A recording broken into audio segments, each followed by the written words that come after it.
Good morning, welcome to news analysis. నేను జ్యోత్స్న. డిస్కషన్లోకి వెళ్లే కన్నా ముందు వివిధ పత్రికల్లో వచ్చిన వార్తా కథనాలను ఒకసారి చూద్దాం. తెలంగాణ పత్రికల్లో వచ్చినటువంటి వార్తా విశేషాల్లో చూస్తే ఈనాడులో వచ్చిన కథనాలు చూద్దాం. జనావాసాలపై బాంబుల వర్షం అంటూ ఈనాడులో మీరు బ్యానర్ ఐటమ్ చూడొచ్చు. ఇక్కడ పశ్చిమాసియా యుద్ధం ఇప్పుడప్పుడే ముగిసే సూచనలు అయితే కనిపించట్లేదు. 13వ రోజు నిన్న గురువారం ఇరాన్ లెబనాన్లోని పౌర లక్ష్యాలపై అమెరికా ఇజ్రాయెల్ దళాలు విరుచుకుపడ్డాయి. ఇరాన్లోని భద్రతా చెక్ పాయింట్స్పై, లెబనాన్లోని పర్యాటక ప్రాంతంపై వైమానిక దాడులు చేశాయి. ఈ దాడుల్లో 21 మంది మరణించగా 32 మంది గాయపడ్డారు. ఇటు ఇజ్రాయెల్, గల్ఫ్ దేశాలపై ఇరాన్, లెబనాన్ దాడులను కొనసాగించాయి. ఇంధన మౌలిక వసతులపై ఇరాన్ దాడులు చేసింది. గల్ఫ్పై మరిన్ని దాడులు చేస్తామని, హర్మూజ్లో మరింతగా నౌకలను అడ్డుకుంటామని ఇరాన్ సుప్రీం లీడర్ ముజ్తబా ఖమేనీ హెచ్చరించారు. ఇక అమెరికా నౌకపై ఆత్మాహుతి పడవతో ఇరాన్ దాడి చేసింది. భారతీయుడు మృతి చెందాడు. ఇజ్రాయెల్పై 200 రాకెట్లు. గల్ఫ్ దేశాలపైన దాడుల కొనసాగింపు. మళ్లీ $100 చమురు ధర. గల్ఫ్పై దాడులు చేస్తాం, హర్మూజ్ మూసేస్తాం, ముజ్తబా హెచ్చరిక. ఇక పశ్చిమాసియాలో సుస్థిరత భారత్కే ఎక్కువ అవసరం అంటూ ప్రొఫెసర్ సుజాత ఐశ్వర్య ఇచ్చినటువంటి ఇంటర్వ్యూను ఇక్కడ హైలైట్ చేశారు. అక్కడ శాంతికి మన దేశం చురుకైన పాత్ర పోషించాలి. యుద్ధం కొనసాగితే అభివృద్ధి చెందుతున్న దేశాల్లో ద్రవ్యోల్బణం ప్రధాన సమస్య అవుతుంది అని చెప్పేసి ఆవిడ మాట్లాడారు. ఇక హైదరాబాద్కు హాలీవుడ్ వచ్చినట్టే. నెట్ఫ్లిక్స్ రాకతో ఎంటర్టైన్మెంట్ రంగానికి ఊతం. ఇప్పటికే దిగ్గజ సంస్థలకు వేదికగా రాష్ట్ర రాజధాని. మీ కార్పొరేట్ ఆఫీస్ను ఫ్యూచర్ సిటీకి తీసుకురండి. ఐలాండ్ స్టూడియోస్ కార్యాలయ ప్రారంభోత్సవంలో సీఎం రేవంత్ రెడ్డి.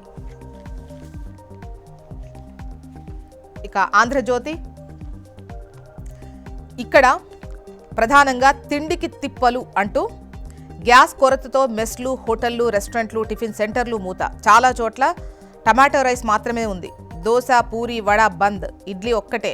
కనిపించని మిర్చి బజ్జీ, వడల బండ్లు. ఆర్డర్లు లేక ఉపాధి కోల్పోయిన స్విగ్గీ, జొమాటో డెలివరీ సిబ్బంది. రాష్ట్రంలో వాణిజ్య సిలిండర్ల కొరత. గ్రామీణ ప్రాంతాల్లో గ్యాస్ బుకింగ్ 45 రోజుల గడువు. పట్టణ ప్రాంతాల్లో అయితే 25 రోజుల గడువు. గ్యాస్కు ఎప్స్టీన్కు లింకు. మన ఆయిల్ కొనుగోలును ఇతరులు నిర్ణయించడమేంటి? పెట్రోలియం మంత్రి ఆయన మిత్రుడు రాజీ పడ్డంతో దుస్థితి. పురి కుమార్తెకు సోరోస్ నిధులు. లోక్సభలో రాహుల్ ఆరోపణ. ప్రసంగాన్ని నిలిపివేసిన స్పీకర్. ఇంధన కొరత లేదు, సరిపడా నిల్వలున్నాయి. కేంద్ర మంత్రి హర్దీప్ సింగ్ పూరి. ఇక యుద్ధ విరమణకు అంటూ ప్రతీకారం తీర్చుకుంటాం. పశ్చిమాసియాలోని స్థావరాలన్నీ అమెరికా ఖాళీ చేయాల్సిందే. హర్మూజ్ జలసంధి మూసివేసే ఉంటుంది. శత్రువుల నుంచి పరిహారం వసూలు చేస్తాం. గల్ఫ్ దేశాలతో స్నేహం. ఆ దేశాల్లోని అమెరికా బేస్లపై దాడులు కొనసాగుతాయి అని ముజ్తబా ఖమేనీ స్పష్టం చేశారు.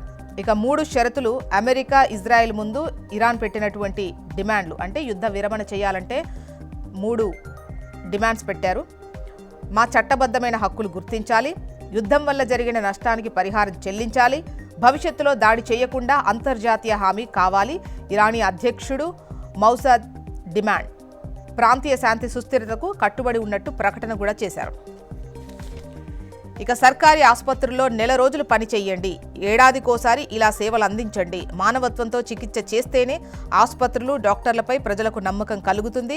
మెడికవర్ ఆసుపత్రి ప్రారంభోత్సవంలో కార్పొరేట్ వైద్యులకు సీఎం రేవంత్ రెడ్డి పిలుపు. స్పీకర్ నిర్ణయం తీసుకున్నారుగా, విచారణ ముగిస్తున్నాం. ఎమ్మెల్యేల అనర్హత అంశంపై సుప్రీం కోర్టు బీఆర్ఎస్ ఎమ్మెల్యేలతో పాటు పలువురు దాఖలు చేసిన పిటిషన్స్ను పరిష్కరించినట్టు ప్రకటించింది. స్పీకర్ తీర్పు కాపీలను పిటిషనర్స్కు ఇవ్వకపోవడంపై విస్మయం. 24 గంటల్లో ఆర్డర్ కాపీలు, 4 రోజుల్లో అన్ని పత్రాలు అందజేయండి. స్పీకర్ కార్యాలయానికి సర్వోన్నత న్యాయస్థానం ఆదేశం. నెక్స్ట్ నమస్తే తెలంగాణ.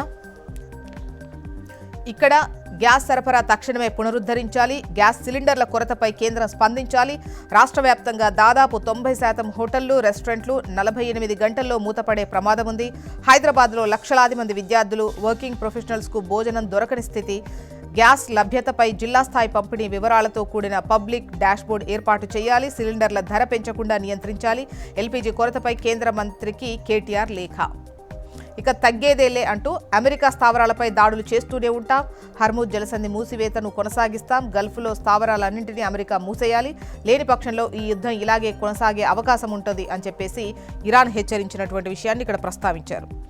నాడు అగ్రపదం నేడు ఆగమాగమంటూ కేసీఆర్ పాలనలో దేశానికే దిక్సూచిగా రాష్ట్రం ఉంది. కాంగ్రెస్ 2 ఏండ్ల ఏలుబడిలో దిక్కుతోచిన స్థితిలో ఆర్థికంలో చితికిపోయింది అని చెప్పేసి నమస్తే తెలంగాణ ప్రధాన వార్తగా ఈ కథనాన్ని ఇచ్చింది. నెక్స్ట్ ఏపీ వార్తా విశేషాల్లోకి వద్దాం. ఇక్కడ ప్రధాన వార్తగా జనావాసాలపై బాంబులు అంటూ ఇరాన్ లెబనాన్లపై దాడుల్లో 21 మంది చనిపోయారు. బీరూట్లో పర్యాటక ప్రాంతంలో కూడా కల్లోలం. ఇరాన్లోని భద్రతా చెక్ పాయింట్స్ పైన అమెరికా ఇజ్రాయెల్ విరుచుకుపడ్డాయి. అమెరికా నౌకపై ఆత్మాహుతి పడవతో అటు ఇరాన్ దాడి చేసింది. ఒక భారతీయుడు మృతి చెందారు. ఇజ్రాయెల్పై 200 రాకెట్స్. గల్ఫ్ దేశాలపైన దాడులు కొనసాగింపు. మళ్లీ $100 చెమురు ధర. ఇక మర్యాదగా చెబితే అర్థం కాదా, మీ వ్యవహార శైలి అస్సలు బాలేదు.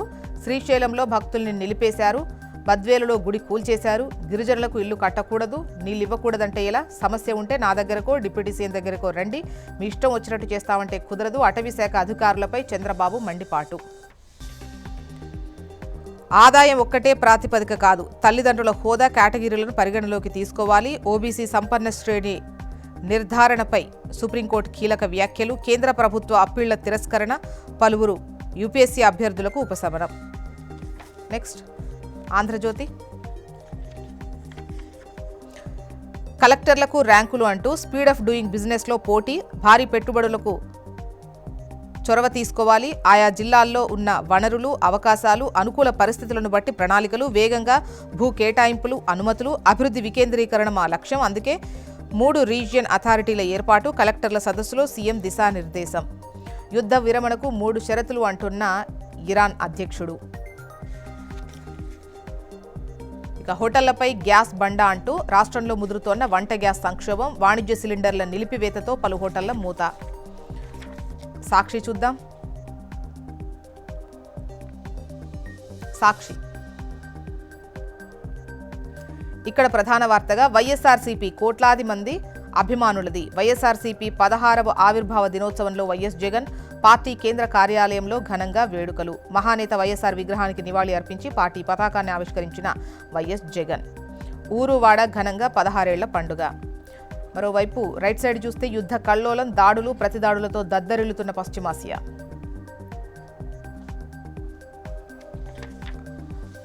మొత్తానికి ఇవి ఇవాళ వివిధ పత్రికల్లో వచ్చినటువంటి వార్తా కథనాలు. ఇప్పుడు ఒక చిన్న బ్రేక్ తీసుకుందాం. బ్రేక్ తర్వాత డిస్కషన్లోకి వెళ్దాం. Stay tune.